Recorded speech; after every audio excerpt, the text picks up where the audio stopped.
Oh, welcome back to the John and Geordie Show. This is episode 14. Today on the podcast, we have yours truly, Jake Stone.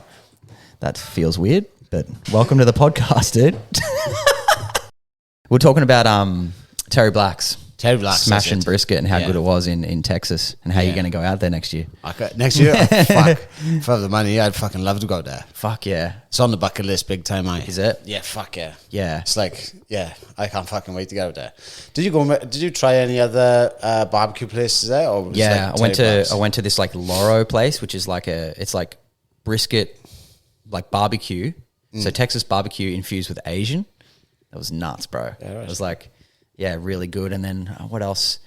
La Barbecue, which is like a bit more like organic, like grass-fed, grass-finished meat. And it was insane. Yeah, man. Yeah. What were they doing with the Asian? Fuck, they had like, what did I have? I had like orange chicken and like, and then on the side, like you got your mac and cheeses and then you can get like a rice bowl and shit like that. So it was pretty wicked. It was like so much shit. What's the coffee like over there? Because everyone says how bad it is. Yeah, it was terrible, man. I just snob too, eh? Yeah, I am fucking oath. Yeah, because I make my own, and like I just like it a certain way, and then you can get that here, but over there it's Americanos or lattes, and then yeah, they're just so far behind. But I mean, like my mate went over and started like, is it not Blue Bottle? It's like some huge brand in New York, but Australian, and they just took over New York with Australian coffee. I reckon you could do that in Texas too, definitely in Austin. People love Australian coffee over in the States. Well, yeah, it's like some of the best coffee in the world, eh? Yeah, it is. I don't know why is it so far behind there. Like when I went to Florida, the fucking coffee was shit. Yeah. Saying that, it's bad in the UK too. Like fucking really bad. Yeah. Yeah. It's weird, eh? Yeah, it is. And I think like there was a place called Two Hands that had like good Australian coffee, but it wasn't as good as here, you know what I mean? Mm-hmm. Yeah, you could really do some damage. If you went over there and started a coffee place, like an Australian coffee place, I reckon it'd take off just like my friends did in New York. Bluestone Lane he worked for. Yeah. He was just a barista in Noosa, and the guy come over and was like, you make really good coffee. You want to come work in New York for me?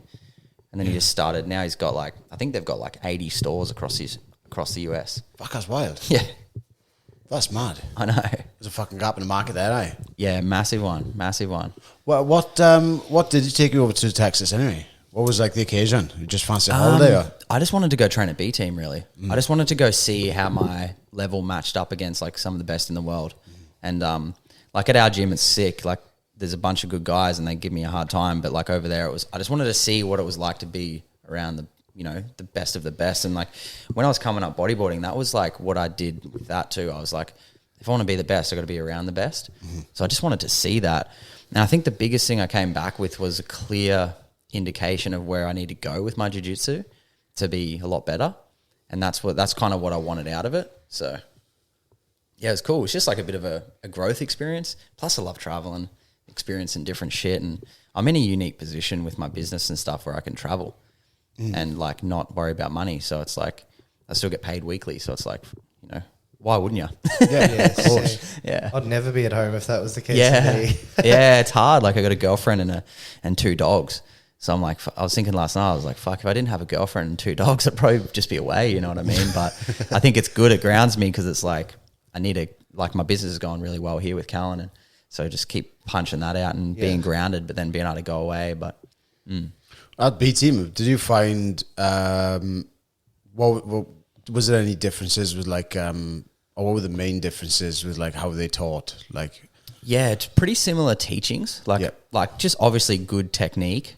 But like when Nicky Rod taught a fair few classes, and he was always really good with like the last day he taught the sickest thing. He was just like pretty much talked about competition and how to get in the mindset and not like give up scrambles, which is sick too. Because like when I was over there, I was thinking like, fuck, Geordie's teaching some good shit. You're teaching the shit they're teaching, but you also like, I've heard you say to me before, like fucking don't accept positions, man.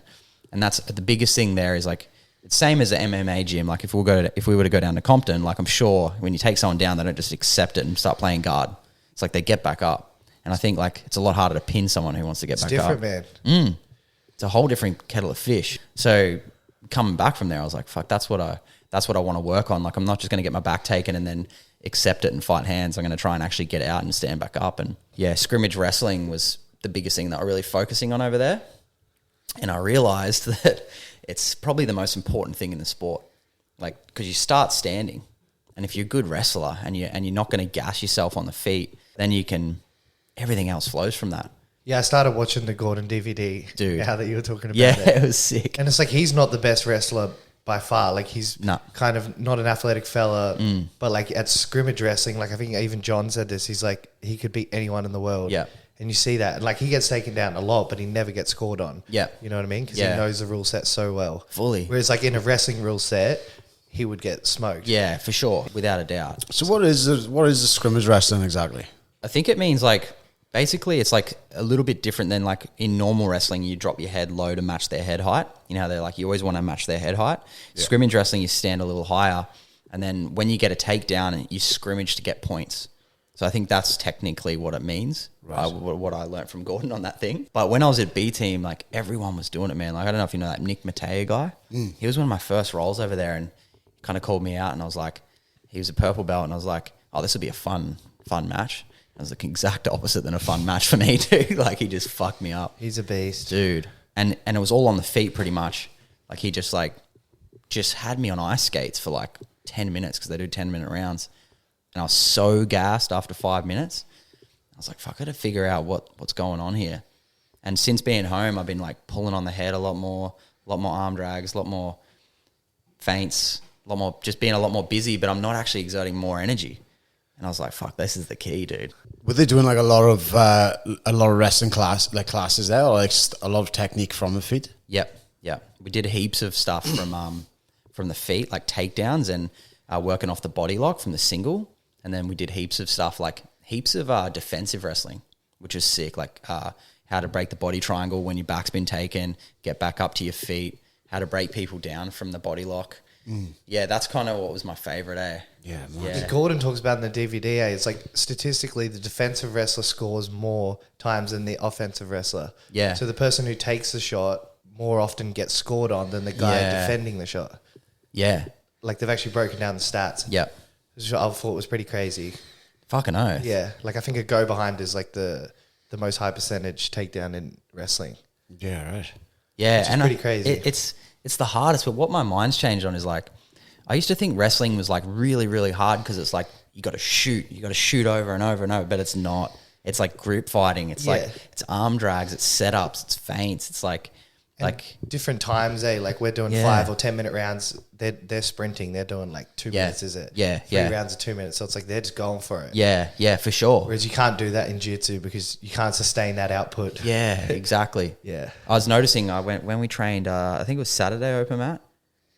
Oh no, it wasn't Saturday. It was Friday night. Yeah, all I went in there with the intention was to just pull on the head, really fight grips, like, and work on like inside grips, outside grips, cross grips, things like that, and going for the underhook a little bit, but more so just like feinting and then pulling on the head, pulling on the head. And I found that everyone I rolled, obviously I didn't roll you guys, but everyone I rolled that didn't really know what I was doing pulled guard and was like, what the fuck? Like even Swaney was just like, fuck, it's gassing me out on the feet. Like, and I was like, I'm not gassed yet. You know what I mean? I was like, fuck, this does work. Yeah. Pull on the end of the lever long enough, people get tired. Pretty cool. Yeah, I even noticed like you'd leveled up big time. You're only there for 3 weeks. Yeah, for sure. Yeah, I said that to Declan Moody on the day coming home. I was like, fuck, man.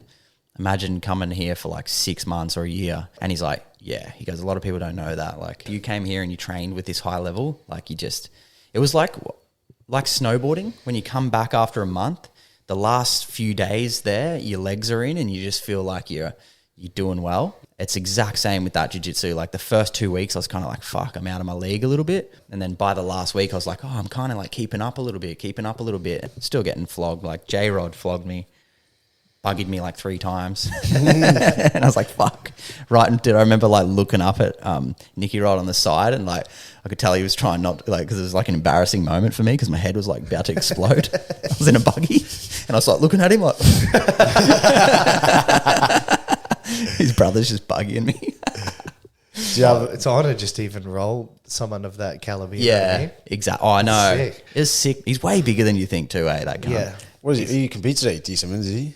J-Rod can be to 88, I think. It's 88, is it? Yeah. I don't think he's a big 88. Like, he probably wouldn't be cut much weight, I don't think, but he's still... Okay. Still, 88 kilo man is like pretty big guy. Like, what do you walk around at? 80? I'm 79. Yeah, so about 80, yeah. 80 after Cloudy Black's like. yeah, fully, America. Yeah, fully. I actually weighed myself when I come home and I was like, hadn't put on any weight. So, really? Yeah, it was pretty sweet. Yeah, I think I was training like once or twice a day. So yeah. I can't remember who it was saying, like, I think it might have been Craig or like Joseph, or like, they reckon like you want to do like blocks of training like that. So like if you go to B team, you know, you go there for a period of like, you know, 1 to 3 months or something like that. And then like, but you actually want to go back to like your home environment where there's less skilled guys. Yeah. So you can actually apply what you learn. Because that's true. You'll get shut down a lot. Yeah. Because they're all really good. Yeah. You know what I mean? Fully. But if you can get more reps in on like less skilled guys, and then go back and then kind of learn more and then come back and bring it back. Yeah. And then you level up your gym as well, which is awesome. Yeah, I reckon 100%. Yeah, I came back like inspired to like almost like teach. Yeah. I was like, fuck, I want to like teach some of this shit, and like just seeing how they run it and see how they're putting energy into scrimmage. Like I was like, fuck, we need to do that. And I was stoked because like that's what you've been doing, right? And teaching that at the gym. Did they do a lot of positional rounds? Is it the same positional rounds? Same positional rounds. Like they go mount and then usually they'll position from whatever we learnt that day. So it was like rear body lock or from single leg or single leg X. Yeah, there's some good leg lock teachings in there as well. Yeah, which was sick. But I found that like I didn't really get any leg entries for like the first week on any of them. Like they're too clued up to it. Dude, they're just like, it's just like they just get out of it. They just like move out and start wrestling again and you're just fucked. But yeah, it was sick. Fucking good trip. Can't wait to go back, man. I'm going to go back early next year, I reckon. Yeah. Did you say you can see if some of the boys are going to keen to go over there? Yeah? Yeah. Yeah. I reckon like if we had a crew, it'd be... You get an Airbnb or something? Yeah, for sure. It's not. It's way cheaper if you go with a crew. What the flight said you back? It was like, how much was it? 1,500. Actually, I got it super cheap. It was $800 each way. Fuck, I said this cheap. Yeah. Super cheap. Maybe it was just like that time of year or something, but fuck, that's so good. Dude, Austin, yeah, dude. So tempting to go back. Yeah. Austin's sick, man. It's like it just gets, you get a feeling like it's like a new place that's just kind of just starting to take off. But yeah, heaps of, for me, like too, with my business, all the best health conscious people are there that are in the industry, like Kyle Kingsbury and Joe Rogan, obviously, and Aubrey Marcus. Kyle Kingsbury, he's the UFC fighter, isn't he? Yeah. Oh, that's it. He was the one talking about his DMT trip on Rogan years ago, I think. Yeah. He just came on our podcast, actually. Really? Yeah, it's about that's cool. It's about to re-release. He's sick, dude. Yeah, he's so open, dude. He's talking about it, getting his ass chewed out and shit. That's right. He's talking about the funniest shit. Like, yeah, it wasn't holding back. He's like, I had this chick, and then he goes, I was just going to finish in her. So I was like, Did he do like a hiatus or something off Instagram? Yeah, he did. Forgot about him he had fucking heaps of followers, and then he just deleted his Instagram, and now he's got like 2,000 followers or something. But he's building it up, and he's got Living with the Kingsburys, I think, is his main one, which is his family that live on a farm. Sick. I think him and Aubrey Marcus like went halves in a farm out there. How do you link up with him? Just through our podcast guy. He just reached out, and I think because we know Paul Chek, I think Paul Chek's one of his mentors, so he's kind of like, made the connection. And I hit him up. I was like, man, I'll come out to your ranch and we'll do a workout and film it and stuff. But when I was there, I was just too busy, and I knew he was away doing something. And then I was like, I don't want to pester him, you know. Yeah. Hey man, could I come hang out? Yeah. Time goes by quick when you're on a trip like that, isn't it? Yeah, and I was kind of just locked in on the training. I was just like every day at 12 o'clock. So that's cool as fuck, right? Such a good trip, right? Yeah. You went to the Mothership as well, yeah? Yeah. Went to like Duncan Trussell and Ron White. Honestly, it was super surreal. Yeah, it was like, and the Mothership's not what you think. Like, I thought Joe Rogan's thing would be huge, man, because it's like Joe Rogan's place, but it's pretty small. Yeah. Hell intimate crowd. Like, you just roll in, phone goes in a little bag, and then you just kind of got like this, like tiny kind of like place where you can literally, they're just right there. Yeah, they talk about that on, I think they've talked about when they were doing it, making it small and intimate, so it's, something about the crowd just a little bit more enjoyable for the audience rather than... Did you ever watch Kill Tony? Yeah. I wanted to go to one there, but they didn't have anyone there. That's yeah. Is that at the Mothership? Yeah. I watch it every Tuesday. It's like the Tuesday night thing that I watch. Yeah, it's gangster, eh? Yeah. You get a feeling as though everything's there, you know. It's like when you went to it, did you go Were they doing like open mics and shit there as well, or did they have? Nah, this was just a full comedy show. I think they have comedy shows every night. So I looked on the website, and then for some reason Duncan Trussell's one wasn't sold out. That's cool. Yeah, but do you know who Ron White is? Yep. He was like the best dude. He was, Is he? Yeah, he was right up there with Duncan Trussell. Like Yeah, he's fucking saying the funniest shit, man. I was scream laughing. And the first couple of people, because I went alone, I was like, I'm not going to like force laugh if I don't need to, you know what I mean? Yeah. And the first two, I was like, oh, man, maybe I don't like comedy that much. Like, this isn't that fun. Yeah. And then Ron White came out, dude, and I was just fucking losing it. He's pretty funny, eh? Fuck, he's so funny, man. Would you ever get up there and freestyle? I feel like that's my biggest fear, eh? That would be I might scary. have to do it to just fucking overcome it. That would be scary, I reckon. You even see the guys on like they kill Tony, and you're like, you almost feel for some of them. You're like, oh, bro. Yeah, I know. That'd be me, dude. That's why I'm afraid of it. Like, tell a joke and there's just fucking They birds just start chirping. roasting you. Oh, baby. It's funny when the contestants like roast the judges, though. That's the funniest, I reckon. And they're just speechless, like even they've got nothing to say. Fuck. It'd be so scary. They never go in on Rogan, though. He's protected. Yeah, he is. He's fully protected. Yeah, he's the man. Yeah, fuck. Me and Luce have been talking about doing that kind of trip for the last like 2 years now. Going over. Terry Blacks is on the list. Yep. Do a Kill Tony show. I fucking love it. Let's just do it next year. When's your baby due? December. Okay, sick. December, yeah. Cool. As long as she doesn't cost me too much money, I'll be there. Yeah, 100%. Bring her over, put some headphones on in the crowd. Yeah. A lot of things. A lot of people don't really know like how much wrestling goes on, I reckon, at that B team place. There's like this J Dog guy who was like a like Hall of Fame almost, like at, I can't remember what university, but he's just like so fucking legit, man. And then there's another guy who's like teaches on BJJ Fanatics Wrestling, J Bear, I think his name was.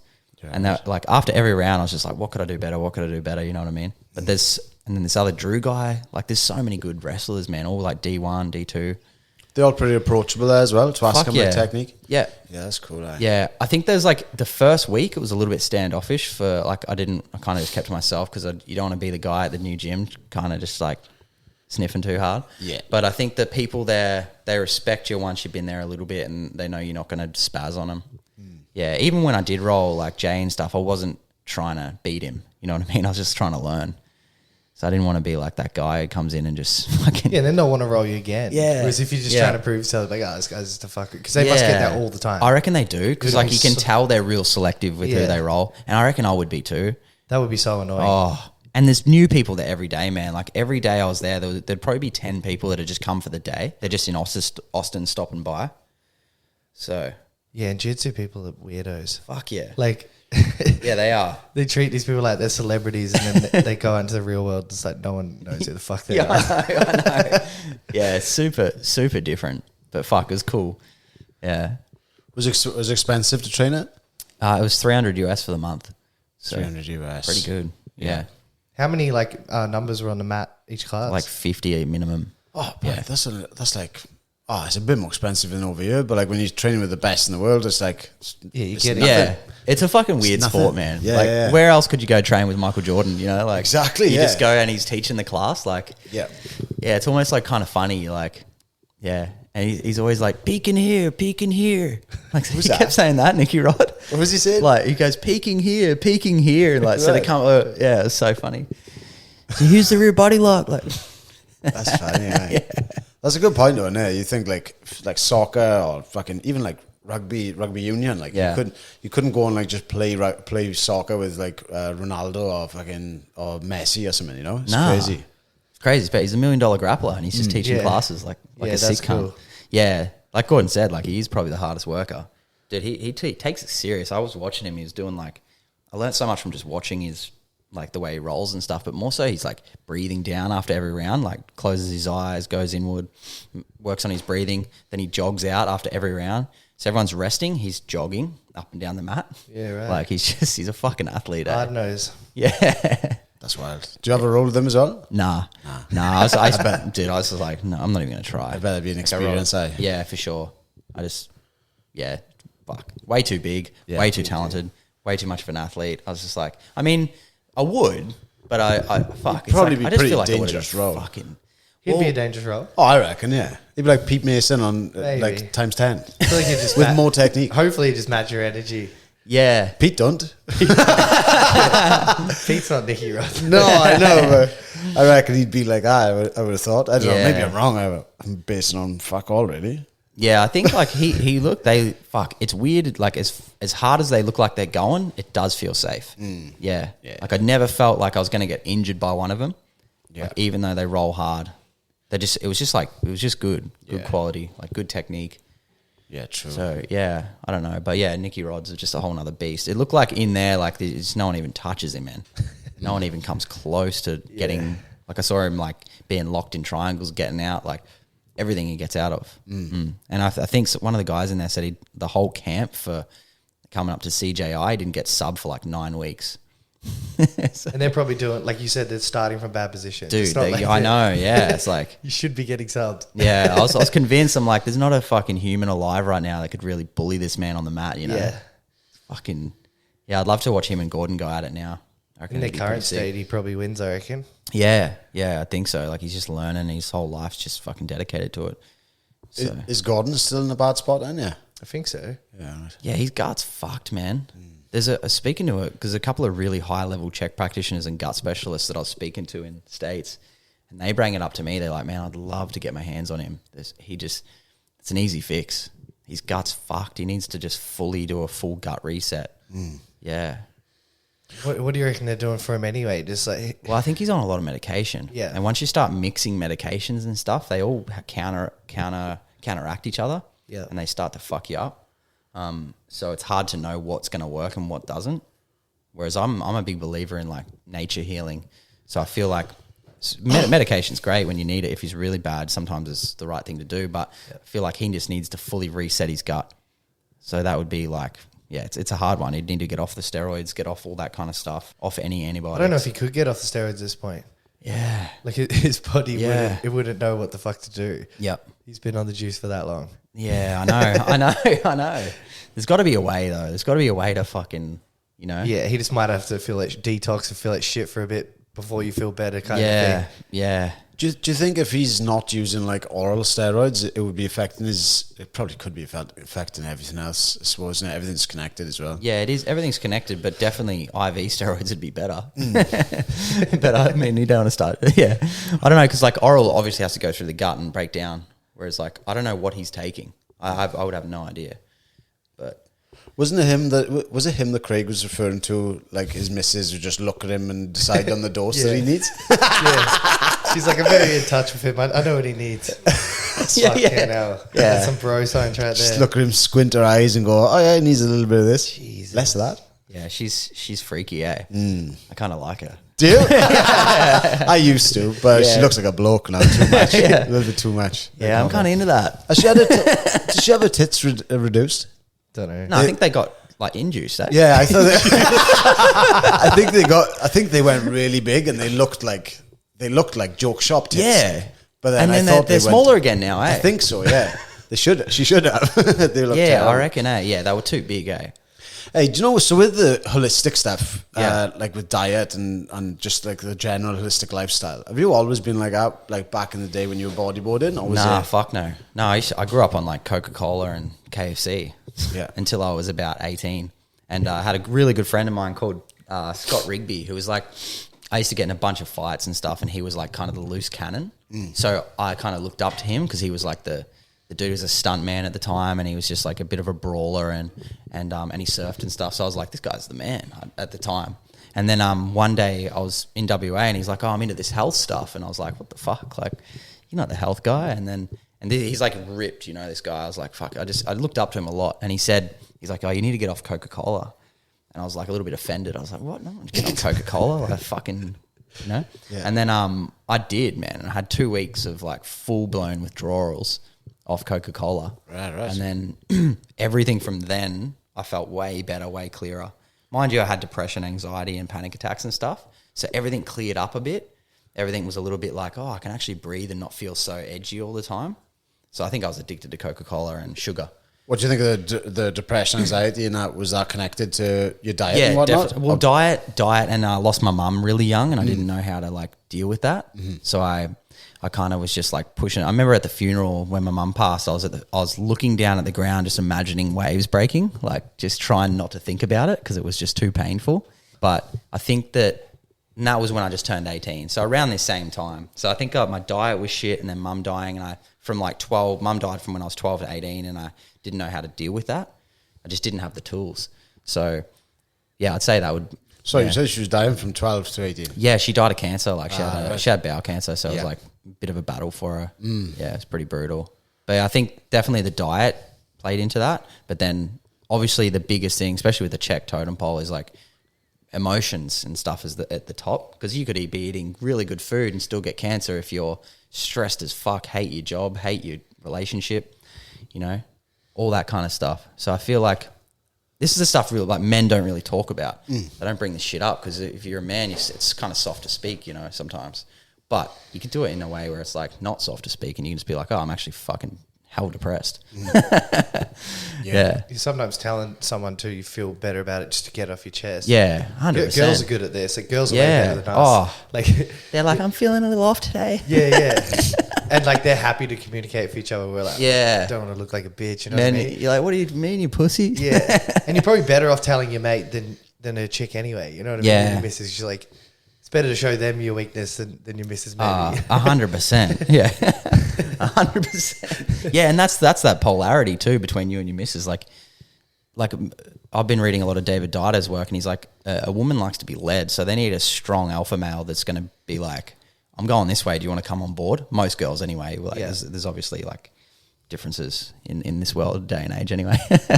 But yeah, a woman likes to be led. So if you're like, oh, poor me, oh my, it's not very attractive to a woman. So yeah, you're right. There is a time to speak to your mates about it and be like, I'm actually struggling with depression or something like that. But you can still be in your power, I find, and tell that to your chick as well, and just be like, I'm actually struggling at the moment, but I'm still driven, still want to go this way. How much did like training help you with that kind of stuff? Like, because I found that when I started training, like my mental health just like got so much better. It's everything, dude. I couldn't imagine. Yeah, it's everything. Yeah, same. Like I know you've told me a bit about your history. Like mine was kind of similar. Like I fought all the time. I thought I was a good fighter, dude. I was shit. Everyone like, does, though. Yeah, I thought I was a karate. Like my dad showed me some karate moves when I was young, and I thought I could beat up cunts. Like, and I did all right, But that was against people who had no idea what they're doing. You know what I mean? Yeah. And as soon as I started boxing, I was like, that was a bit of a wake up call. But it's still like boxing gyms are real, like still that ego. You know what I mean? Yeah. Like it's like I'd go in there and like.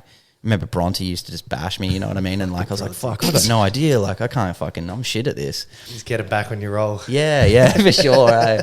And then jiu-jitsu was the real wake-up call, I reckon. Yeah. Nothing belittles you more than going in as a fresh person and getting choked 30 times and you're like, fuck, I can't do shit. I'm a baby.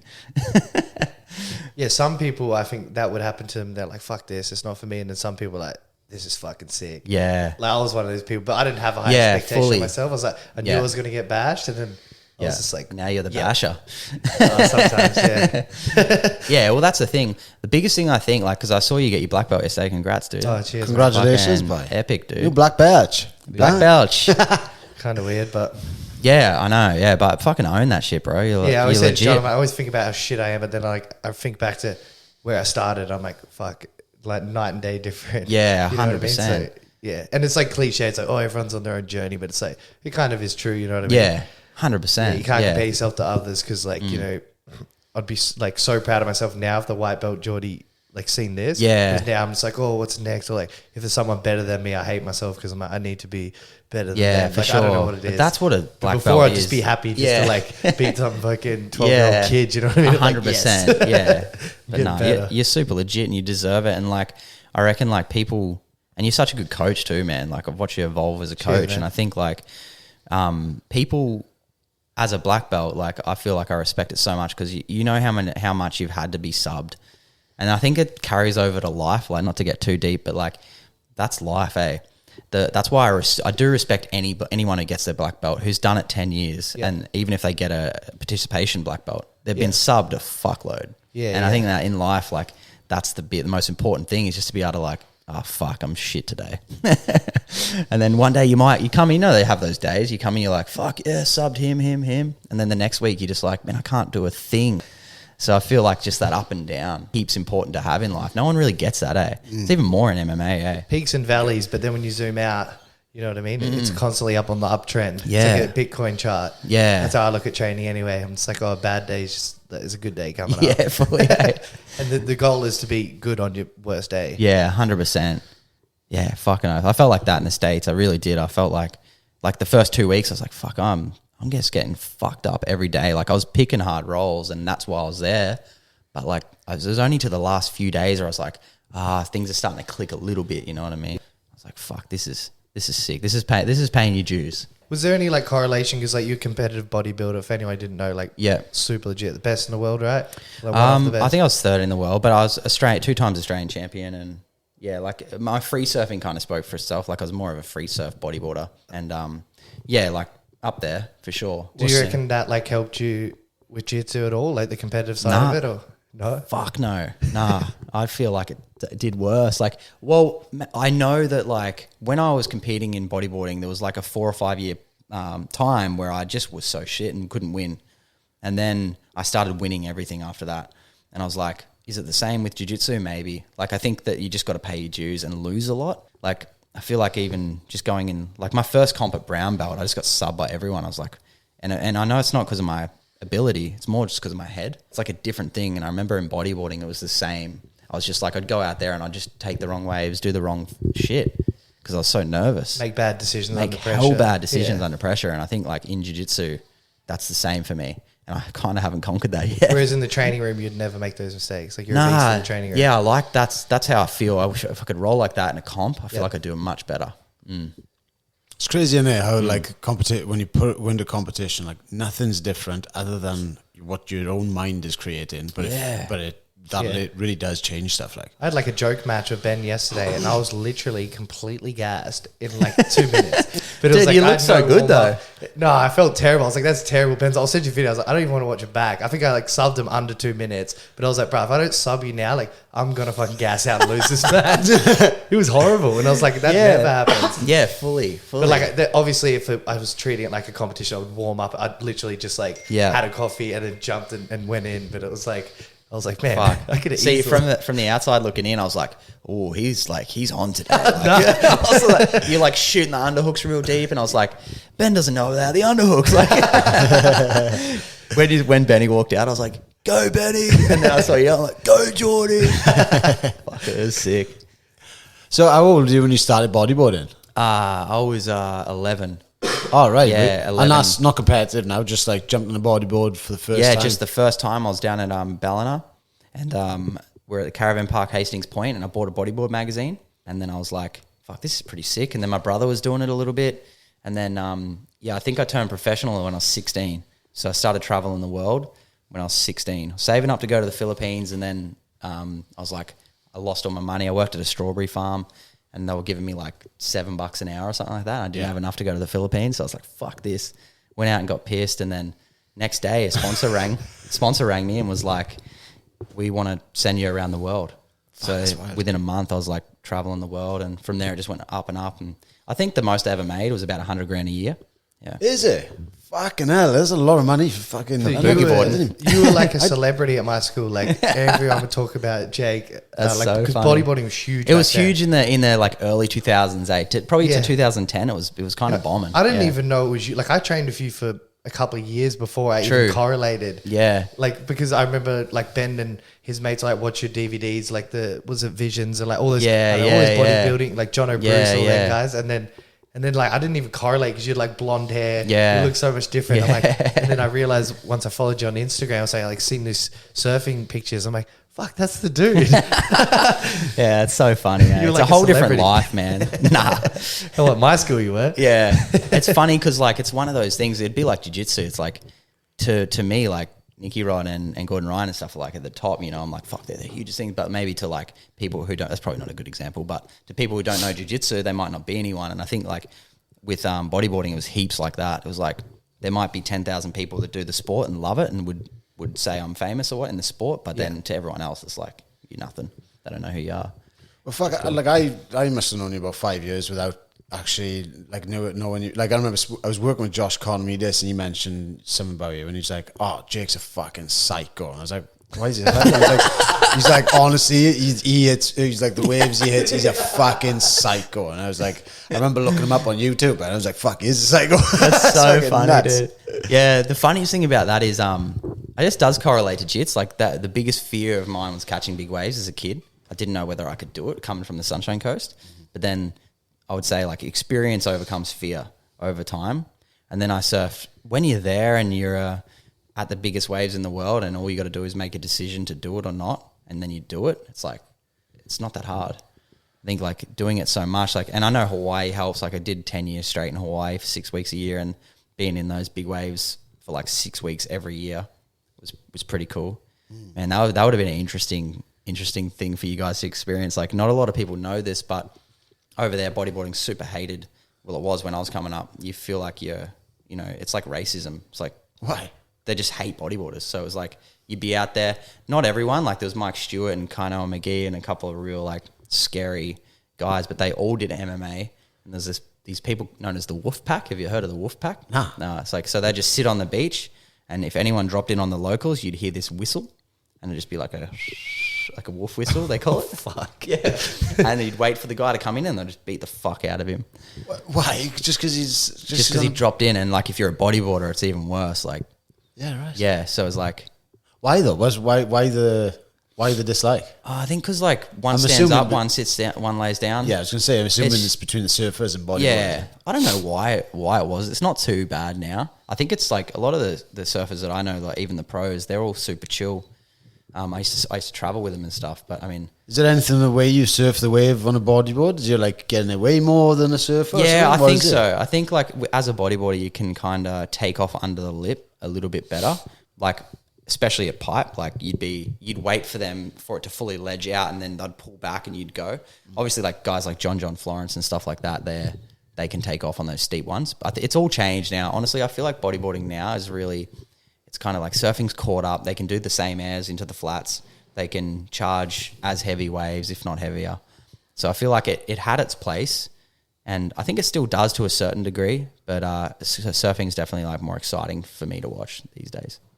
Fuck, but do you know this? I think you put a video up not long ago about the biggest wave you caught. Do you get like wiped out in that as well? Yeah. Yeah, That and, was a wave in WA. That's it. Yeah, and like watching that, right? It just fucking puts like butterflies in my stomach. It scares the fuck out of me. It does. Like I remember the first time I came to Australia, I went to the beach in Bondi, and I just got smacked. Like the fucking waves in Wales aren't like that.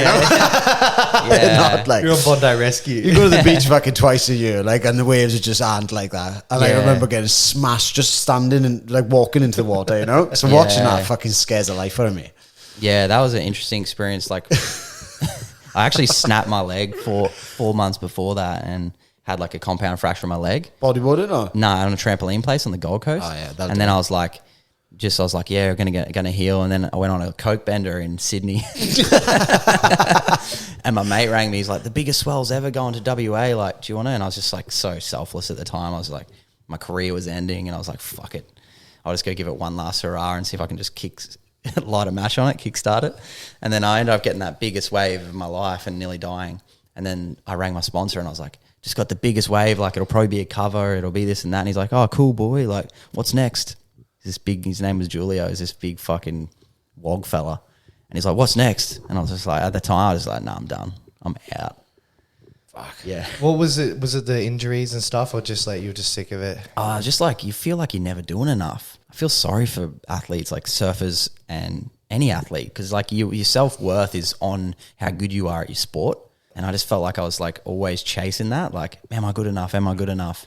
And it wasn't until I quit and like had a shit job and was just like, dude, customer service will make a fucking humble man out of anyone. And I was just like serving coffees, and it just made me realize that like I am enough, you know what I mean? But that at the time I was just insecure. I had hardly any money coming in, and I was just like, yeah, I had like $100,000 a year coming in, and then it went down to like 80, then down to 60. And then I think they offered me 10 grand at the end. I was like, fuck off. Are you looking at like, as soon as you're saying 180 grand a year, is that through the money you get from it? Is that like sponsors now? Yeah, sponsors. Yeah, right. So would most of your wage be coming through sponsor or would it be competitions paying X amount? Sponsors mainly. So yeah, I had like a base contract of like 65 grand from like VS. Fuck, that's and awesome, then Billabong was giving me 10 grand a year. Then I get board royalties, which were about 20 grand a year. And then I had a wetsuit company. No, actually that was Billabong at the time. So yeah, like close to 100. And then you get royalties, like if you get a photo in a magazine or something like that. And then I remember going to Spain and Portugal and that, and I did well in the comps, and I had like 30 grand US with me. That was good. Went and got some hookers in Rio de Janeiro. We went Portugal. Two at once. Actually, it was in Rio de Janeiro. That's sick, eh? sick, eh? The 30 grand went quick. Yeah. Oh, that's funny. Yeah, it was pretty fun. Yeah. Fuck, that's cool, man. Were you studying like the Czech stuff all when you were doing that? Yeah. For some reason, I knew like Spirit was kind of guiding me to study this stuff. So meanwhile, whilst I'm going through all of this, my mum left me like 80 grand when she died. So I used that money to put into my education. So I put that when I was 24, I did HLC 2. So before that, about 22, I started studying it. Yeah. And I was just like kind of obsessed with it. I was just like learning the body and learning what food is and learning pretty much just the Paul Chek method, never thinking I'd really have it as a job. And then, it was crazy how it all came together now. So it's fucking weird how it's a full business and So good, man. yeah. Yes, Crazy. mad. You boys are living the life, so cool. So cool, doing what you're doing. Just even like the space you got down in the corrective culture is fucking mad. Isn't it? Yeah. Just the mats there, sauna, ice bath, and that. It's just fucking so cool. Like, It hasn't Yeah. even been that long, eh? Like the trajectory's just been like 3 years. Yeah, but Yeah. you've come such a long long way in that time. Dude, like we're just being gifted, like, so with some really good people. Like, we didn't even plan on selling a parasite cleanse. We gave that cleanse to our clients because we wanted to heal them. And me and Callan talked about it yesterday. We were hoping to just like do clients for the rest of our life, and that'd be a great life. But then the parasite cleanse, just the PDF alone, made us like 15 grand in a few months. And we're like, what the fuck? Like, what if we made products? And we're thinking about in the future making products. And then we got a message from Cindy O'Meara. She's like, we'll do your products for you. The rest is history. We did products, and we started making like hundreds of thousands of dollars a year. And we're like, fucking hell, like this is a business now. Yeah. What do we do? Do you still take clients or? Yeah. So I take 5 at a time, and I just select them. I put a post out the other day to take clients, and I got like 130 people wanting to work with me. And I was like, fuck man, I can't take this. I feel bad. Like I don't know what to do. But So you take the ones that interest you sort of thing? Like, yeah. Cool. Yeah. Like I got this 13-year-old kid at the moment who's like, just like really weak. And I'm just pumped to like, just give him some strength, So like, that's cool. Like shit like that really lights me up. Or people that really need help. That's like, awesome. and I find that it just kind of just guides. Like Kyle Noak rang me the other day, and his brother's got a back fusion. I'd like to help him too. So yeah, I don't chase it too much though. I kind of let them chase me, and then yeah, because it's a big commitment, man. If you work with me, it's like, first of all, it costs $2,000 to work with me. So it's like, we change your water, your food, your lifestyle, your posture, everything. Start from the ground up. So it takes a certain individual that wants to actually is ready for that change. You know what I mean? Yeah. Well, if you're going to spend that money, you want to hope that they're going to be 100%. committed. If And they don't spend the money, if they get it for free, they're probably like, oh fuck, they won't do half the shit. You'd be surprised about, man. I've had heaps of clients that like I get them out of pain. Like one guy had this fucked up shoulder. I got him out of pain in like 2 weeks, and I'm like, he just paid me $2,000. And I said, we've done 2 sessions, bro. Like, what about the rest? He's like, oh, I'm out of pain. I'm happy. Thank you. I'm like, well. Okay, so like, I know, but it's not really what I like. Like, I'd like to actually keep going, because I know usually the odds are that pain will come back if it doesn't keep up the stuff. But yeah. Do you know with the diet now? Like Luce, I think it was 2 years ago. Luce, she was just having pain in the stomach, and she ended up doing the cleanse. And like it fixed whatever issue she had on with the stomach. I think she had like liver flukes or something, and because she had like an imbalance in her blood work in her liver, did the cleanse, and it pretty much fixed all the problems. Like, the body started absorbing iron better. Yep. I had a crack at the cleanse then. I fucking stuck it out for 2 weeks with the coffee, but it's changed my diet forever. Yeah. Like just, I say forever. After a fight, I eat shit, but fucking for the most part, it's changed my diet. Eating like more all whole foods, fucking organic, like even things like the water filter and stuff. You can see that. Yeah, it's been such a fucking game changer for me. Yeah, it was fucking cool to come in and see Luce like you know, just like on top of her shit, Yeah. having collagen, all the good shit, you know. And that the collagen, the gelatin and stuff like that. I, like changed my diet through, like, especially when I had shoulder surgery. I'm sure it helped all that stuff, you know. And I didn't realize how bad I was feeling until I started eating good, you know. Yeah, you kind of get used to it, eh? I was just calorie man, like, you know, I'd eat fucking shit like quality food, but just all about calories. Now I track my calories and eating good food, it feels so much better. Yeah. But the what was I going to say with that? The coffee stuff. Fuck, man, I didn't realize how dependent I was on coffee. Fucking headaches. I get like stopping coffee for like 5 days. Fucking mad. Like, how often are you guys doing the cleanse now? I do it like kind of twice a year. Twice a year. Yeah. But like sometimes I'll do it on coffee, sometimes I do it off coffee. Sorry, go on. Depending on how much coffee I'm drinking. Like I usually I have one shot of coffee because I know if I have any more than one shot of coffee a day, I'm addicted to it and it's hard to get off. It's like, it's bad, man. Like I love it. Like I just pour a good organic espresso in the morning and I just have a long black with cream, and I find the one shot just keeps me like I don't crave it too much. And but if I have more than that, if I start getting used to double shots every morning, I get fucked up on it. It's like a drug. Yeah, it is. Yeah, definitely the more you drink it, the more I'm like bad at the moment. Can't stop.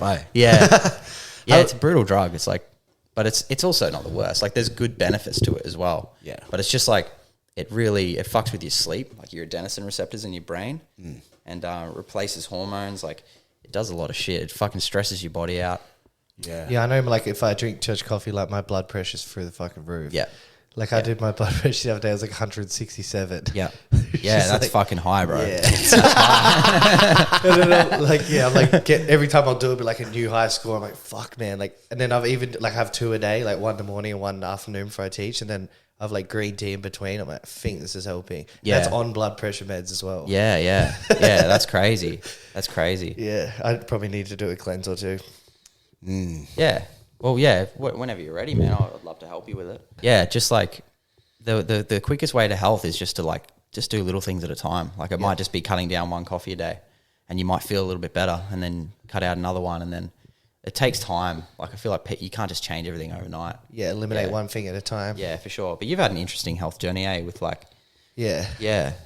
But even like I've always, like, I mean, I used to fucking be unhealthy cunt, but then I started training jiu-jitsu and I was like, oh, surely if I eat better and stuff like that, like it'll be good for my training stuff. So that kind of helped me get healthier and like be mindful about what I was eating, organic food and stuff like that. And I met a guy in Iceland who like taught me a bit of stuff about that kind of stuff, because he fought in Bellator, but he got hit in the back of the head and had like a bad head injury. Yeah. So he was doing all this like keto, like bulletproof coffees, but this is way back in the day. Yeah. The kind of before it was trendy. So he was like talking to me about stuff, and I was like, oh yeah, that's cool. And then kind of like went down that rabbit hole a bit. Like he was talking about Ben Greenfield and Paul Chek and stuff. Fuck yeah. Yeah. And then he got me to do the course, I can't remember what it was called, the Czech HLC one. Oh, really? Yeah. No way. So I did that. I don't think it was called HLC then. It was something different though. Yeah, it might have been HLC 1, yeah. Yeah. But it's crazy. Like that course alone will change. Even just the water thing, like I haven't drank the tap water since ever I did that. I was That's like, a trip, when someone tells you to get off tap water and you're like, I remember when I first heard that, I was like, bullshit, it's fucking water. Like, But then I eventually ended up getting really sick, and I was eating good food, like you said, but I didn't have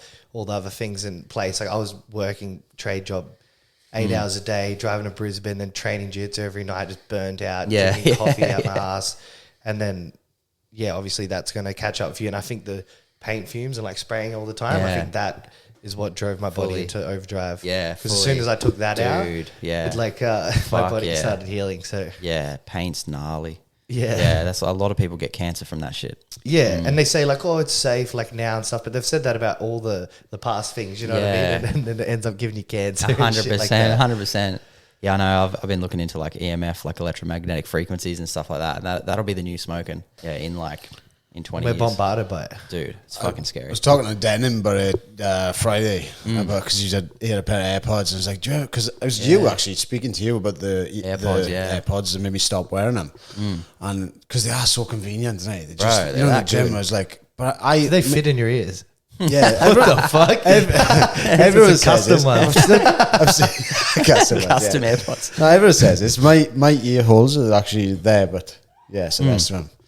Anyway, What we said? The frequencies. Yeah. So like after speaking to you, I don't know whether it's whether it put it in my head or not, but because I was wearing them all the time, and like I was saying to Luce, like I'm sure again, like not a headache, but just like a fuzzy fucking feeling in my head. Yeah. But maybe it's because I read because you were saying about that stuff with the EMFs, and I went down that rabbit hole or not. But I basically stopped wearing them. But like now it just makes me paranoid. And like my mate had a brain tumor, and like he was on the side where he'd always be holding his phone. Whether it was that, don't know, but like.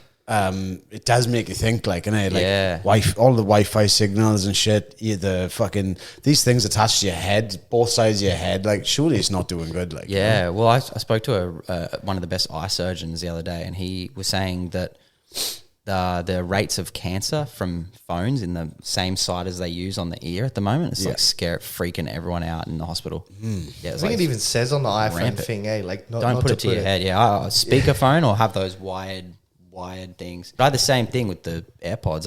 I had them on, and this is before I really looked into it, and I felt like this fucking fuzzy burning it felt like it was in my my cranium, like in my bone. It was a weird feeling. It was like hot or something. And I took it out and it went away, put it back in, and it came back. I was like, fuck, this is gnarly. And then I looked into it, man. There's heaps of tests on YouTube you can see.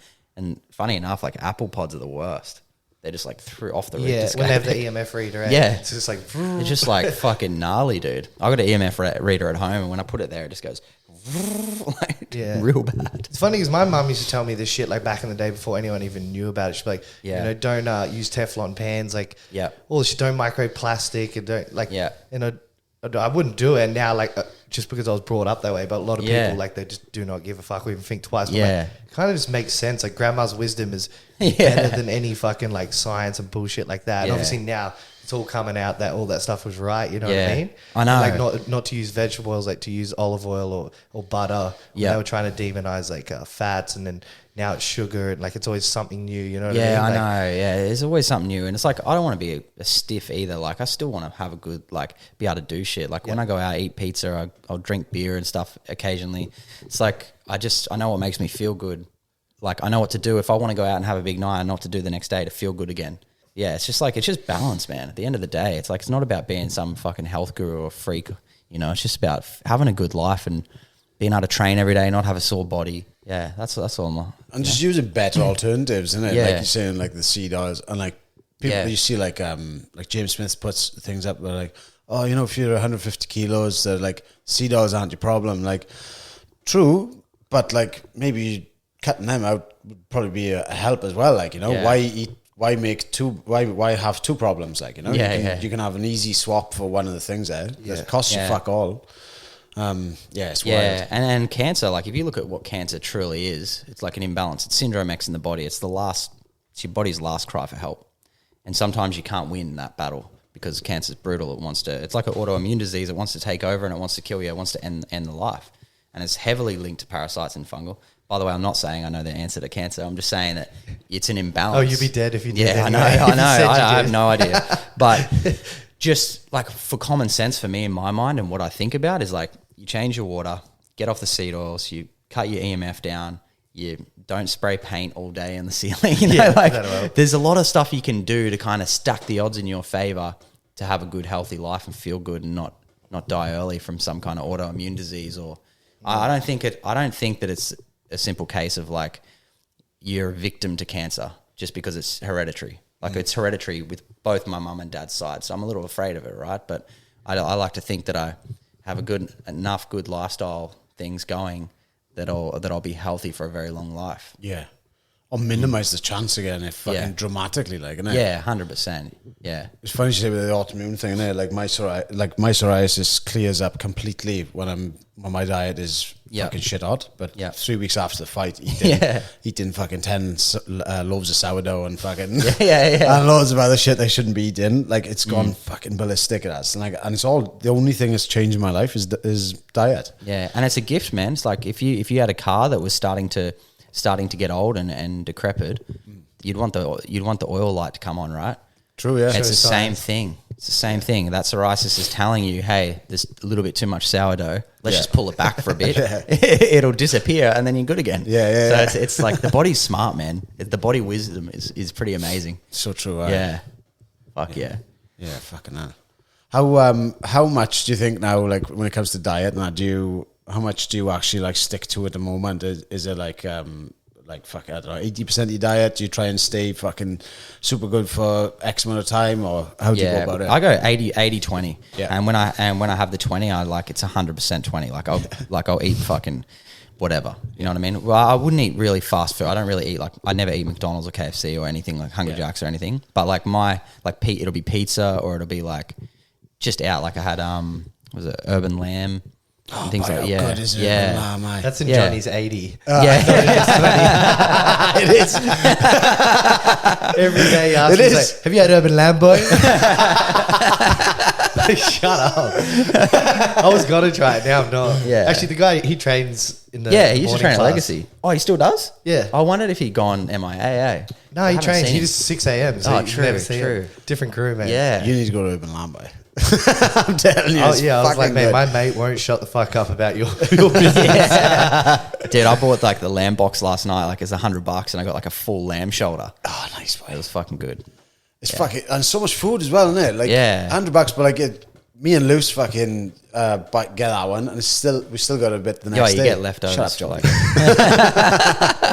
And the lamb witch, Yeah, $15. That's in Jake's 20%. Fucking lamb, boy. Yeah, well, it's actually really healthy that, but I would say like my like 80% is just I eat at home. I can't really eat out at all. Yeah. And it's always just from the farmers markets or Bucocks or somewhere where I know the food's grass fed, grass finished, and then I just feel good on that, man. Like I ate Terry Black's brisket in Austin for like 5 days when I was there, and I started to feel a little bit shit. And then I had organic food again while I was there, and I was like, oh, this is what it feels like. I felt joy again. I felt like fucking excited to go train, and just like I know that like I'll just drop, my vibration drops down a little bit, and I feel a little bit like if I'm eating shit. So Yeah, I can't go to those shops like Bucocks and that without seeing someone like. Oh, it's crazy. Yeah, it's cool though. Yeah, so everyone's on the same path. Yeah, it's sick. I love we're blessed to be here with this the Sunny Coast, man. We've got the best food in the world. Like Sunny Coast is fucking awesome. It's so sick. We just got to fucking get a hell good new gym going. Yeah, fuck yeah. It's on the way. Which I hear is happening. It's on the way for sure. Yeah, for sure. Where'd you get your meat from now? Because I've been seeing, like I've seen your Bucocks a few times now, but like, did you get it from that dude you had on the other day? What's his name? Black Simmons, is it? The Highlands Natural. Is that where you get in? Yeah, our beef. The dude with the long hair, he's on your podcast the other day. He was talking about like sustainable farming and that. Oh, that guy. It was a good episode. I was doing. Oh yeah, that's yeah. Black Sand Beard or whatever his That's name is. it. Yeah. He's a legend, eh? Yeah. But he's a regenerative farmer. He used to be a bit of a wild boy as well, did he? I think so. Yeah, I think he went to jail and shit. All right. Yeah, I think he's on the level. Yeah. I was speaking to someone that used to film at the motocross events and said he was a mad bastard. Yeah. Yeah. That's funny. Yeah, he's a legend, man. He sends me shit all the time now. He's pumped because I think he's just fully changed his life. He's just he was on one and now he's a farmer. You got to hit rock bottom to get back up, eh? Yeah, I feel like for most sure. people who are like, good at what they do or fucking whatever, like they've been at a shit point in their life. Yeah, Well, at least everyone I know. 100%. Because I like people, they're like posting about health and stuff. I remember you at school, you fucking taking, pills every weekend and shit. And it's like, no, it's good. Like it's starting to change, I feel like. And even with the younger generation now, like I don't think they're as degenerate as like when I was growing up. Like kids are doing cool shit now. They are, sure, right? there still is bad stuff, but like, they seem to be more switched on with that kind of thing. Yeah, Less I drinking, reckon. smoking, stuff like that. It's different now. I think like even like seeing like someone like Johnny, I feel like fighting's so respected. And like even as a kid growing up, you're like, if you know someone fights and they take care of their health, you're like, fuck, that's fucking cool. You know what I mean? Yeah, inspiring like a whole new generation. Even this podcast talking about like a little bit about health, it'll reach fuckloads of people, man. And they see you doing well fighting, and it's an inspiration to them. And they're like, fuck, I'll change my water. You know what I mean? Like that's how I learned. I just looked up to good people that were cool, and I was like, fuck. Actually, I feel better now. Yeah, so it's almost become like cool to be like living a healthier lifestyle, not fucking drinking and shit. I think Rogan's probably got a massive part of that, isn't he? Yeah, like just the shit he talks about, the people he's had on, and it's just filtered down to everyone else. Like, innit? Dude, a lot of he's stuff. yeah. Even jiu-jitsu, man. Like Yeah. Eddie Bravo as well. Like I don't think he gets enough credit. Yeah, like, for fully. the whole no-gi movement Yeah, stuff. yeah. If it wasn't for him, Yeah. you know, it wouldn't be the sport that it is. And Rogan, like bringing it to the masses. 100%, Yeah. eh? Yeah, that's like our biggest goal is to get on Rogan. Sick. Yeah, that'd be like that's happening eventually one day. But Has that's Paul Chek been on there? he should. Paul was just in Austin for a week, like catching up with all Rogan's friends and stuff. It's weird he hasn't got the been on. connections. Yeah, it's weird he hasn't been on Rogan yet because I And I've feel even like seen people on Rogan be like, "You got to get this guy on." Yeah, I feel like Paul will bring so much to Rogan, and Rogan will bring so much to him. What's Paul's story, because like, how did he get to do what he's doing now? So he dropped out in grade 9, Right. And he went to the military, and he was in like the 82nd Airborne Division. He was coach of the Army boxing team, and then he read his first physio book, I think at 24 he was, and he was like, "Fuck, I love this. I've got to do this." And then he went and did massage therapy, and then he studied under every single person you could imagine, like some of the biggest names like Gary Gray, like Vladimir Yanda. All these crazy people that write the physiotherapy books in school or the osteopathy books in university. So he went and studied under them for years and just paid his dues, man. I feel like he's the most well-studied human being on the planet. I don't think there'd be anyone that would really come close in my mind. You know, there's guys like Rudolf Steiner would be like probably exception to that. Right. And obviously like Carl Jung and people like that are just like committed there, Jordan Peterson. But yeah, Paul's like right up there with them, the amount he's studied. But basically he just took clients and realized what wasn't working for them. And a lot of people don't know because he's very humble about like who he's worked with, but like he's worked with like Michael Jordan, Kobe Bryant. Yeah, it tells a story about like Michael Jordan walking down and he could figure out that he's having problems in his ankle from his big toe not working properly. Like he's so smart, man. He's done the work, you know. That's wild. There's like a lot of intelligent people too, but they're not like physically fucking. You know what I mean? Like he's jacked and he's intelligent. That's a different level. I know. I think that's what I really respected about him is he's not neglecting his body. There's a lot of beautiful spiritual teachers out there, but they're too far in their like ether. You know what I mean? They're starting to transition almost into death already. Whereas he's like, you know what? Fuck, I got this body. I'm going to use it and use it as a tool and make sure it's healthy and drink all the good water, all this shit, teach all that stuff, and then still be ripped. Like he can still. I was just at his house, man. He's doing one-arm chin-ups. He's 63. That's crazy. Like, I can't do one-arm chin-ups. When you say people too far into ether, you mean like they're too focused on just their mind and Yes. being like present? Yeah, like forget everything else. Yeah, like Ram Dass and Alan Watts were having a conversation. You know who they are? Yeah. Yeah. So Alan Watts said to Ram Dass, he's like, you know what your problem is? You're too out there. You're not actually here on Earth, and that's like you're in 4th grade. Why don't you try taking the curriculum? That's the whole idea, is to be here and not be too out there spiritually, but actually be grounded on Earth. And I feel like a lot of people just kind of lose themselves, you know what I mean? And they lose their body and they get fat and they just like meditate all day. But why would you do that? Why wouldn't you just train as well, look after your vessel while you're here, and then be spiritual as well? Training is like a form of meditation. For me, like my brain doesn't stop. Like the only time it stops is when I'm training jiu-jitsu or like doing sets at the gym. Yeah. It's like it's the only time where I'm fully like focused on what the fuck I'm doing. Yeah. Like the flow state or whatever you want to call it. Yeah. But like for me to sit down and close my eyes and really just, that's very difficult for me. For sure. It's And difficult for everyone. Yeah. It's fucking difficult.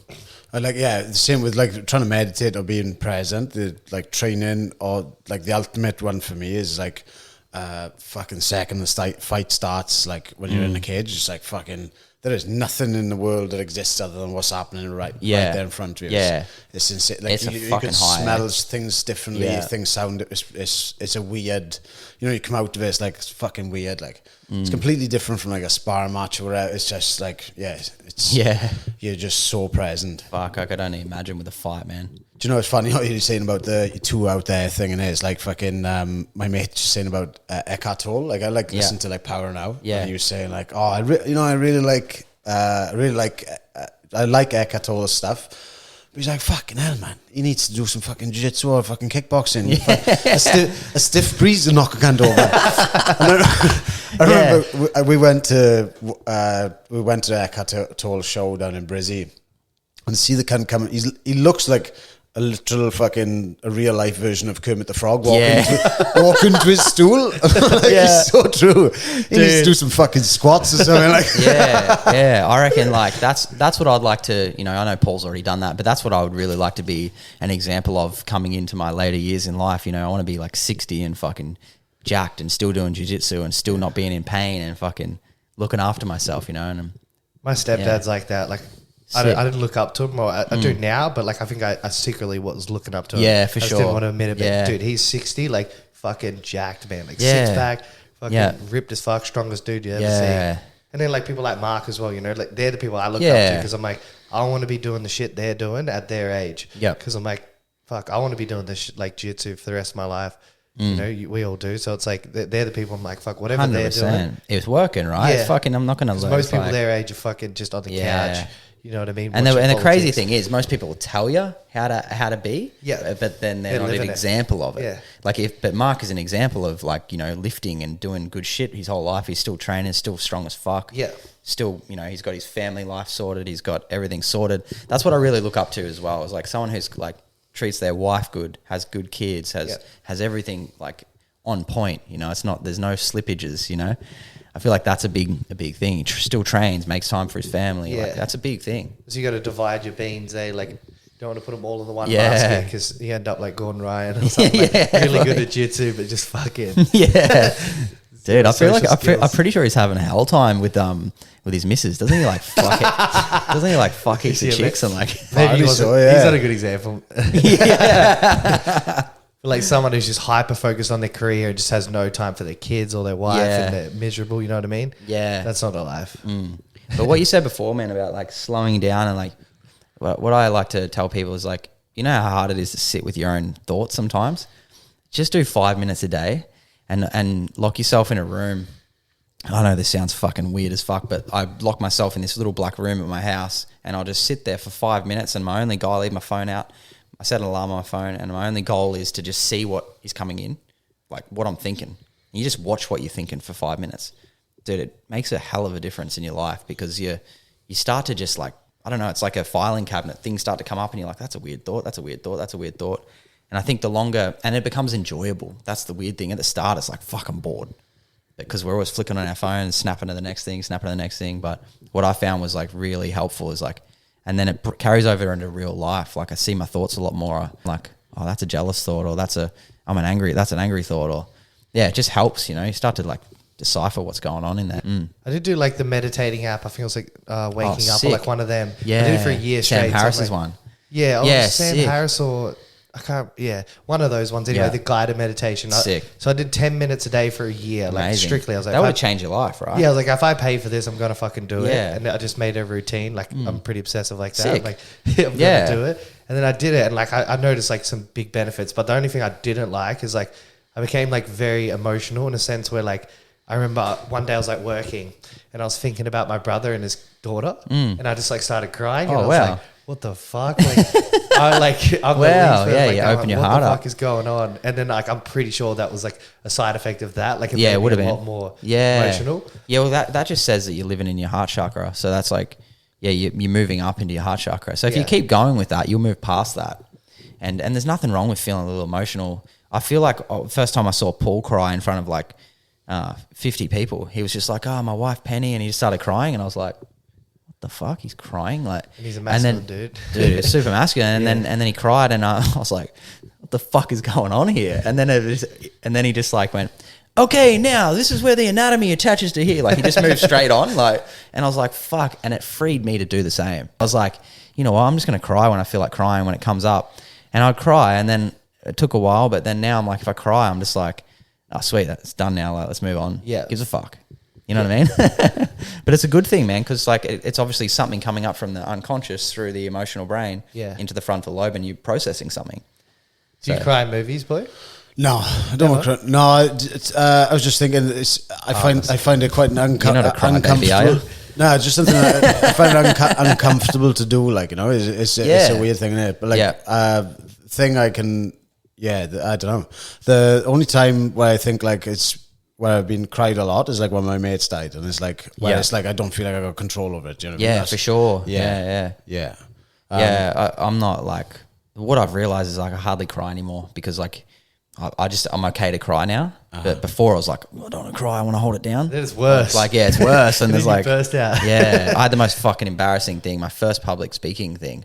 They're like, what was the most traumatic thing that happened in your life? And I was speaking about my mum, and I just started crying, dude. And all the like wives in the thing crying, and one come up to give me a hug, and I was like,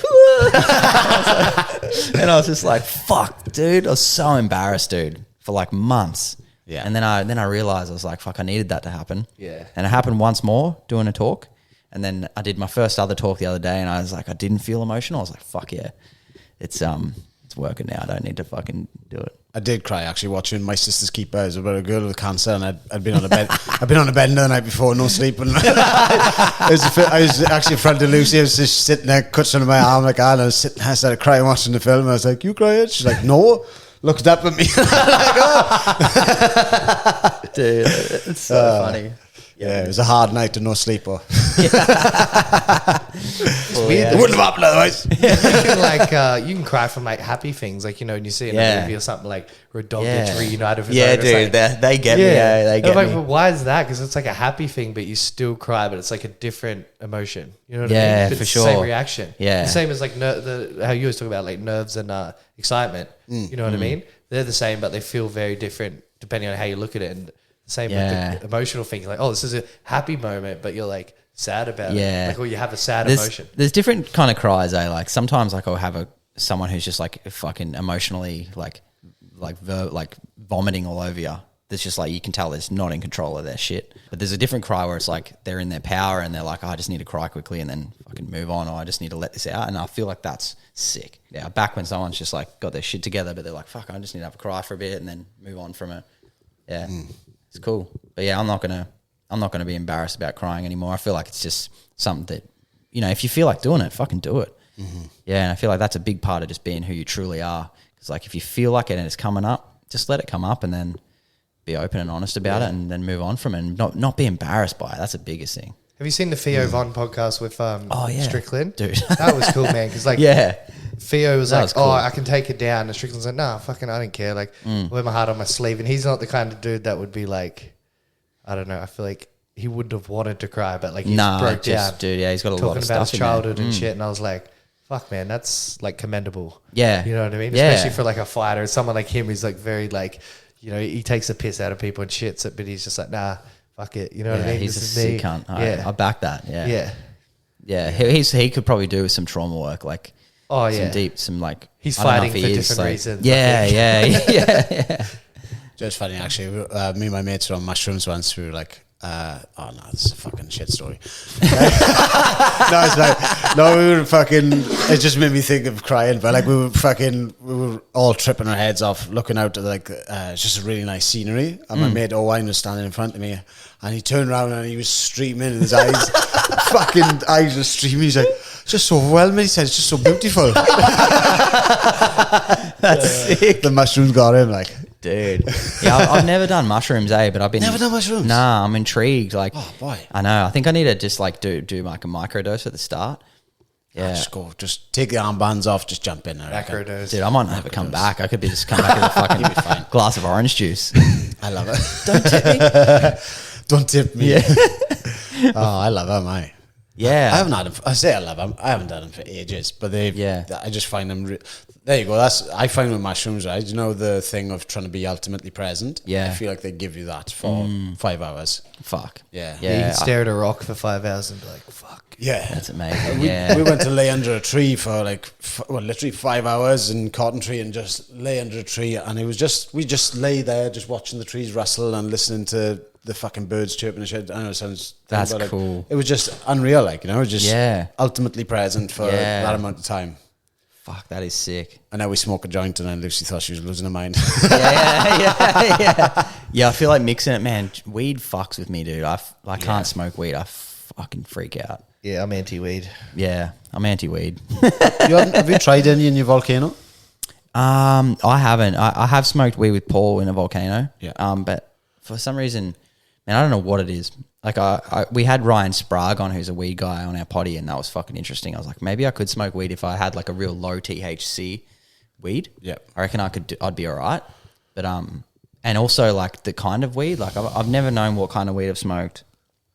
Could have just been fucking hydro. Who knows? The volcano, like it fucking gives it a hell of a kick as well. It Does it? Yeah, it's like the volcano. Do you find that? Like the volcano is like yeah. It like I haven't used it for ages, isn't it? But it just creeps up on you, and you're like just in a ball of confusion for a while. Like I think it depends on like what temperature you have it on too. Like if you have it too hot, like it releases different cannabinoids or something like that.